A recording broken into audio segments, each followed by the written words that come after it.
All right, everybody. Terrence Popp here with another episode of Live from the Lair. We're going to start off this episode by me reading part of an article here, which most people out there will automatically jump to the conclusion it's conspiracy theory, blah, blah, blah. But just stick with me, because I don't do things for no reason. And you're going to find out the reason on the second half of this video.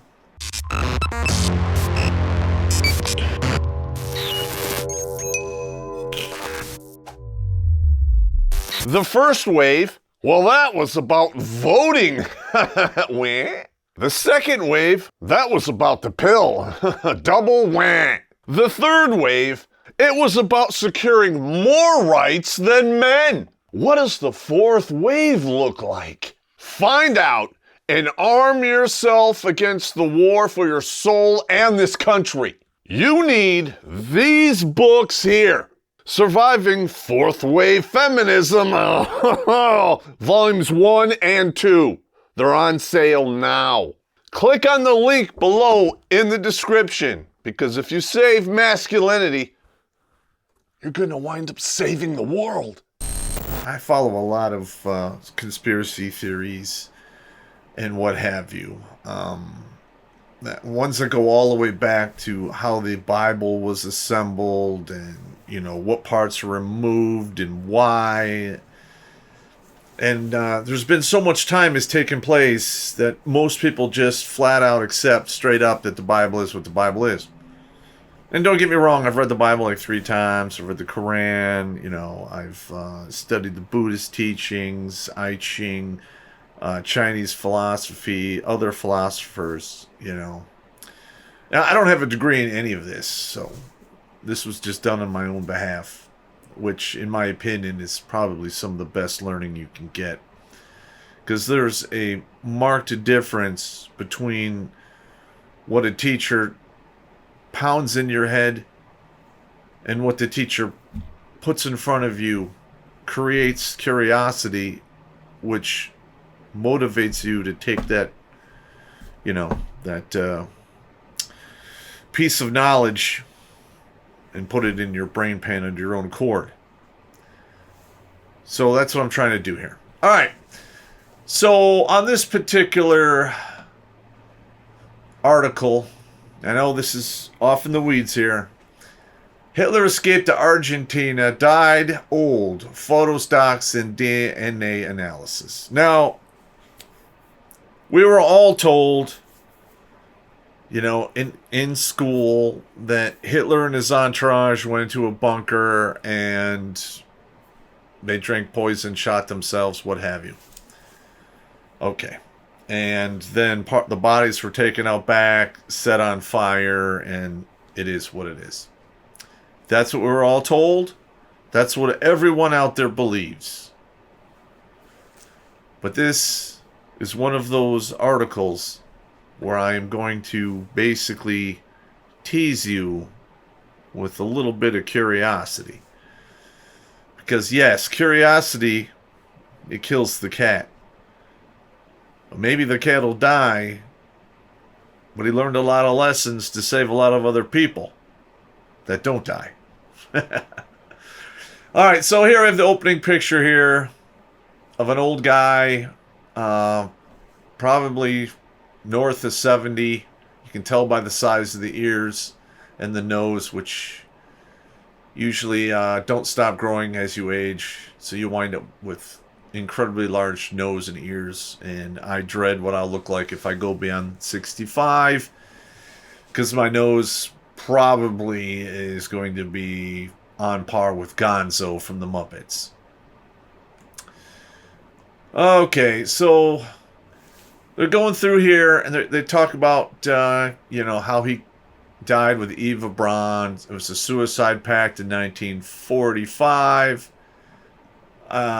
And they go on to talk here in regards to how he actually did it, and, Russia basically took possession of the bunker, took the body, and what have you. Now, rumor has it that this body that was, Adolf Hitler was put in storage and gloated over for years to come by the leader of the USSR, which I don't really find hard to believe, because if you're willing to march hundreds of millions of people into concentration camps or let them die of starvation, in my opinion, you're pretty jacked up into thinking meat. In this part here, there was an agreement with the U.S. that Hitler would run away and that he shouldn't fall into the hands of the Soviets. Part of me is like, yeah, that could happen, and the greater portion of me is saying, no, my government would never fucking do that. He was an enemy to this country, blah, blah, blah. Okay. That is the emotional section here. The logical section goes to this. We ran an operation called Paperclip at the end of World War II, where we scooped up scientists, raw materials, prototypes, plans, and a lot of those scientists and people who held high levels of expertise were given a pass.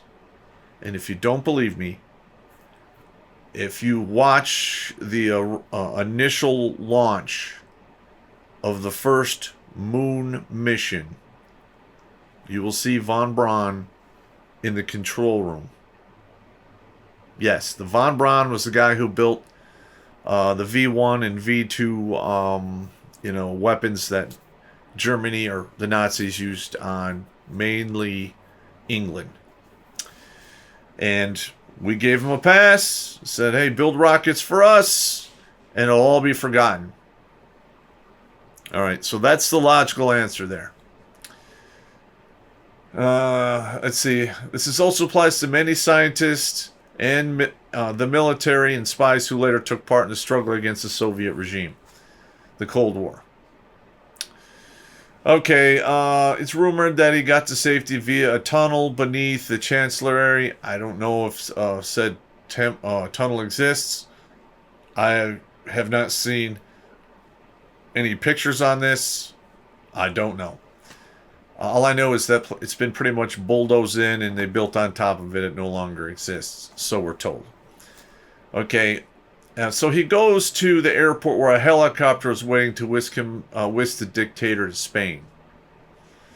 Now, there were helicopter-type aircraft. They started showing up in a couple prototypes in the late 20s. And by the mid-30s, we did have some, I wouldn't say they're great helicopters, but they operated like the helicopters we have today. Again, I do not know, if Germany had a helicopter on standby, because by the time that happened, Germany had lost all of its air power, and the skies were dominated with Allied fighters and Soviet fighters as well. Okay, so they say he traveled to Canary Islands, has made his way to Argentina on a U-boat. All right. I've read in the past that there were 6 U-boats that went unaccounted for, and 4 of the 6 were later recovered in and around some of the ports in South America. So that could be true. Wealthy families who helped him over the years are responsible for organization of his funeral. Let's see, Hitler was buried in an underground bunker, which is now an elegant hotel in the city of Ascan. Okay, in 1973, the entrance to the bunker was sealed, and 40 people came to say goodbye to Hitler. One of those who attended the funeral, Brazilian serviceman Fernando Nogueira de Aguero, then told a newspaper about the ceremony. Okay, now I watched this particular show about a former CIA operative, Bob Baer, and he put together a documentary in regards to Adolf Hitler. And he went to several compounds and pulled up some old information and flyers in regards to what was going on in and around those properties in South America. Now, a lot of this information was in the hands of the Mossad, which is the secret police for Israel, who pulled a lot of operations that started roughly in 1948 and went all the way into the 80s for hunting down these Nazi individuals, which rightfully so. I mean, the shit that they were involved in was fucked up. And they should have done the same thing in Japan, because what Japan did in China was equally, if not worse, in my opinion. And here's the part that freaks me out here. In 2009, they got access to the limited remains of Adolf Hitler and Eva Braun that the Soviets had in their archives. And guess what? They came back. The DNA tests on Hitler's skull was neither Hitler nor Eva Braun. All right, so what are we hearing here? All right, so you guys are having an internal conflict. You're like, no, this is what I was told. This is what I believed. But now there is an outlier of actual physical evidence that goes against what you were told and what you believe. All right, and you have a choice here. You can have the choice to become curious and investigate it more, or you can fall back on what you were told in school and what everyone around you believes. Okay, that is the first step to becoming a sheeple. All right. Now, I'm not saying if you don't believe this or whatever, you're a sheeple. I'm saying if you're not willing to have a little bit of curiosity and use your logic and reason and just fall back on whatever the dogma you were taught or whatever you were told to believe, that is the first symptom of a sheeple. Because most sheeple really don't have any curiosity, and they limit themselves at what they are going to do in life or experience because they're worried what other people will think of them. And in my book, when I say, I tell you this in my book, The Warrior's Way and the Soldier's Soul. If you care about what other people think of you, you will forever be their slave. And guess what? You ever watch sheep get herded around? They're like in a big herd, and there's like one or two little barking dogs that basically steer them wherever the owner of the herd wants them to go. And there you go. That's done through fear. Just so you know. It's a natural fear between the dog being a predator and the sheep being the prey. They talk about the bones, the DNA not matching. Let's see, the skull, which the Soviets had have basically put forward as proof of Hitler's inflicted gunshot for decades, belongs to an unidentified female. Yes, there are two genders. And you can think whatever you want, whatever gender you are. You can feel whatever your gender is. But if they find your dead body and it's decomposed or burned up or incinerated, there's only a couple pieces left, and they do a DNA test on it, it's going to come back one or two things. Male or female. Sorry. Again, if you're one of those people out there who was fooled by this genders on a spectrum thing, and there's 128 different genders, and guess where you are? You are one of the sheep in the flock being herded to the slaughterhouse because you're a sheeple. Okay, then these videos here, they go to YouTube. Of course, YouTube took them down because they're now becoming the platform of censorship. All right. I'm not going to read this whole thing to you. I'm just going through the important parts here, just for the just for the learning points here. All right, so I've presented to you a conspiracy theory article that goes against everything that you were taught in school and everything that you believe in regards to this subject. All right. And we go down here, and there's actually proof via DNA that the parts of dead bodies that they assumed was Hitler and Eva Braun are not them. So, if you're not a sheeple, you should be asking what happened then, because you want to know. If you're a sheeple, you're like, oh yeah, they're dead. F*** it. It's 100 years ago. It doesn't matter anymore. It does matter, because I'm trying to show you a teaching point here. Yes, it's 100 years old, but you should still ask the f***ing questions. What the f*** happened, and why the f*** was my government doing shit like this? Because I can almost guarantee you that the people in power knew exactly where he was if he was alive.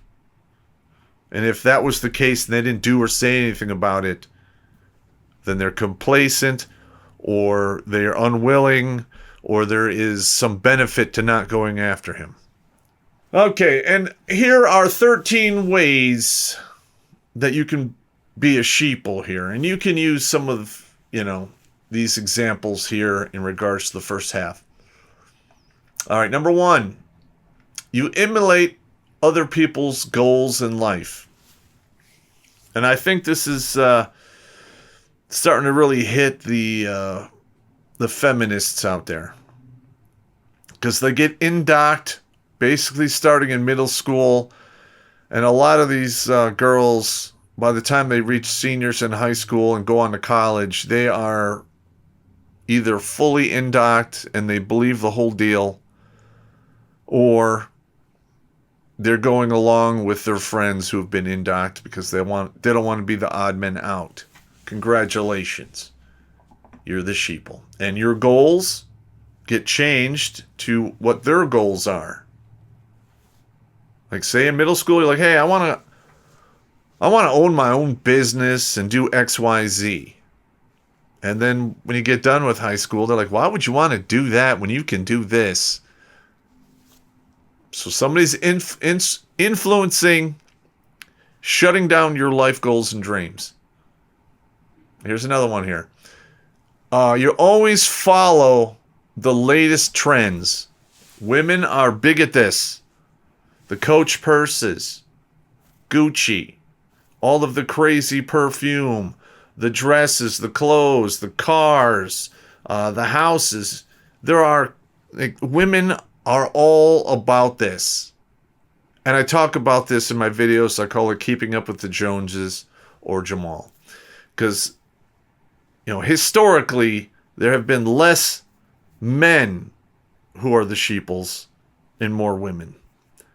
And these women get caught up in the Keeping Up with Jamal syndrome, and they just nag their significant other to work his ass off to give them these things to keep up with these trends. And they wind up either putting them in an early grave, or divorcing him, or turning his life into a living nightmare. Okay, number 3, buy expensive just because it's from famous brands. Keeping Up with the Joneses. Okay, number 4, hang out with mediocre people. There's a saying out there that you will be the product of the closest 6 people that you hang out with on a regular basis. So guess what? You get up in the morning, you look in the mirror, you don't like what you see. Then you should really ask some questions. When you look at your friends that you hang out with on a regular basis, are they holding me back? Am I doing what I want? Am I doing what I truly want to do, or am I doing what they want me to do? All right. Mediocre people, they do average stuff. Don't do average stuff. And if you have anyone in your inner circle of friends who's holding you back, well, I guess it's time to move on and find other individuals that you can lean on. All right, get all of your information from mainstream media. All right, I just talked about the whole Hitler thing. All over the History Channel, they talk about Hitler dying in a bunker. But then I read an article saying that the pieces of the body is not the same DNA, and I just have to ask questions. If you're not willing to ask those questions and you go along with mainstream media, guess what? You're part of the herd, and you're being moved where the higher powers that are pulling the strings want you to go. And historically, that's never been a good place. Number 6, if you're paying attention to mainstream media, number 6 comes into play. You're not staying well informed. It's really hard since all of our media, from print to Hollywood to the news channels, are all owned by 6 corporations, which are firmly being controlled, in my opinion, from outside powers, quite possibly China. So, in fact, I would heavily lean on that, since we talked about a couple subjects in one of our past live streams about the Durham probe, how it's not being mentioned at all in our media. Well, there you go. There's a reason they're doing that. They don't want the people out there who are on the fence, or like being a sheeple or not being a sheeple, to get that spark of curiosity and start looking for themselves. Because yes, the internet, the major powers in the internet are censoring us quite badly. But not everyone is.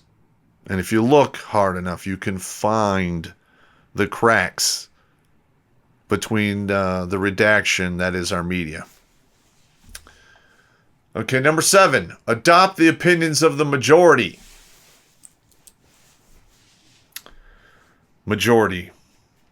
Just let that word sink in for a moment. So when you hear them talk about the science is settled, and there is a large group of scientists who all agree that there is global warming, that doesn't make it an actual fact. It doesn't make it true. You're basically selecting science through democracy, which at the end always ends in chaos. Just saying. All right. So, was it Galileo, Copernicus, Socrates?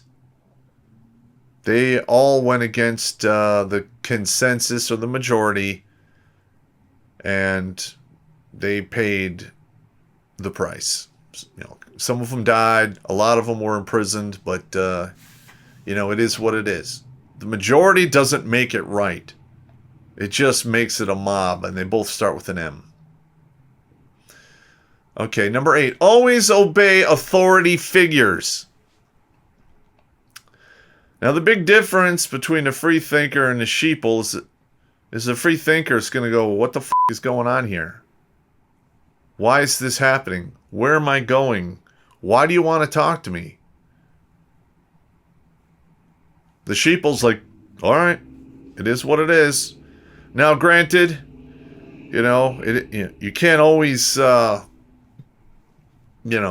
against the authority figures per se, but you don't have to comply.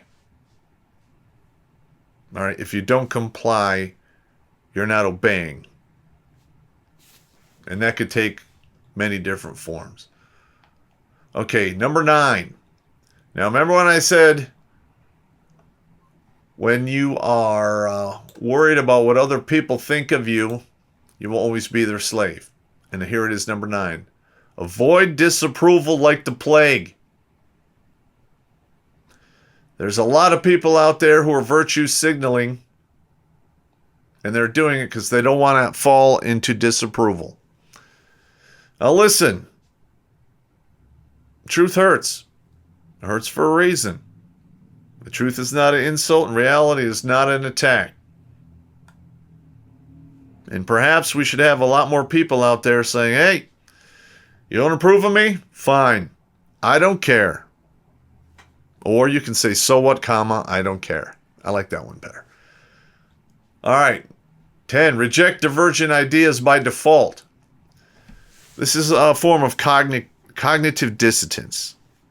And I've seen lots of feminists just use this ad nauseum.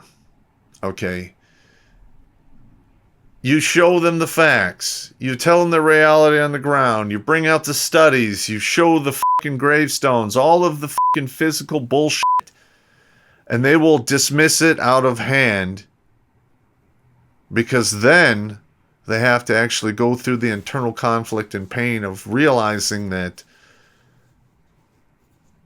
I was following a wrong narrative. I've been taught bullshit. And they don't want to do that. So they automatically disprove or don't listen to anything you say, even if there's reality behind what you have to say. Because, in my opinion, they're all operating on emotion, and emotions can change at a whim. Reality and facts on the ground do not. All right, now 11. Let inertia be your guide. And this is actually, this happens at the when you have a mob or a crowd and they're starting to get fucking violent. You have those people who are just waiting for something to happen. Somebody does something, and then the guy behind them does it, and it's a little worse. And then before you know it, you got the two-way rifle range going on. All right. Number 12, judge others based on appearance and stereotypes. Now, I'm going to be honest here. If you are a wise individual, you will have those stereotypes programmed in the back of your thinking meat. They will not be your primary source of decision or judgment, but they're just the same. Because if this individual or individuals you're dealing with start going, down the wrong path, you pull back to the stereotype and you operate accordingly. All right? And if anyone tells you, hey, I don't judge, they're full of shit. All right? Every waking moment, you're making judgments. And that's just the way it is. Like the difference between a woman filing sexual harassment charges and not. The guy who's doing it, if he's good looking or not. If he is very handsome and it has the mark of the beast, it's not going to be sexual harassment. But if he shows up as a fat, ugly dude who's probably a 5 out of 10, average person, then they will file fucking sexual harassment charges. Here's the last one here. All right, and this is one of the main reasons why you're seeing a lot of this BLM and Antifa individuals out there going nuts. If your life sucks, blame the system. Or in other words, blame someone else. All right, Sheeple do not have the mental capacity or the fortitude to look at themselves and admit they are the root of their problems. All right. If you're out there saying, hey, I didn't do this because of that, and I was a victim, and oh my God, why cry home to your mama, you will always be a victim and you will never succeed. And the only one you have to blame is yourself. All right. I think I've gone on enough here. The purpose of this is I'm just trying to open your eyes. Okay, and turn you into someone who can think for themselves. I am not trying to do like the colleges and the high schools in the United States and teach you what to think. I simply want to open your mind so you can teach yourself how to think. All right? Don't be afraid if someone doesn't approve of you. Don't be afraid if people get mad and you're not going along with the crowd. Don't be that guy.